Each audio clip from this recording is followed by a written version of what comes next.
ওই মিয়াটা আমাকে আলু মালু বুঝে বিদেশ পাঠাইলো। বিদেশ যায়া কামাই গাজি করছি আর অক দিছি। ও একবারে সবকিছু আমার টিয়া পয়সা খায়া দোস্ত আর এক ছেলে বিয়ে হয়ে নিয়ে ঘর সংসার করতেছে। ইস রে বন্ধু, কষ্ট লাগলো। আর কি কমু কোয়া, এই যুগের মেয়েরা সবাই ডুপ্লিকেট। একজনের সম্পর্ক হলে সবকিছু হলে আর অনেক বিয়ে নিয়ে থাকে। হে আন্দাজে বন্ধু, আমি বউটো পাচ্ছি একবার নিখুঁত, লাখে দুটো পাওয়া যাবে কিনা সন্দেহ।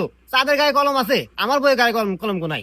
তাই নাকি বন্ধু? এত সুন্দর। আচ্ছা, বাবি কাল্লা পানি আনবার ক, পানিও খাই আর বাবি কাল্লা দেখি। হ্যাঁ আচ্ছা, দাঁড়া, ডাক দিয়েছি। এ বউ, এ পানি নিয়ে এসে তো, আমার বন্ধু আছে। আচ্ছা বন্ধু, তোর গার্লফ্রেন্ড যে প্রেম করছিল, ছবি আছে না? দেহা তোলা দেহি, দূর চরিত্র হবে মহিলা, দেহি দেহা। আচ্ছা আচ্ছা, ছবি আছে, দাঁড়া দেখাইতেছি। এই দেখ।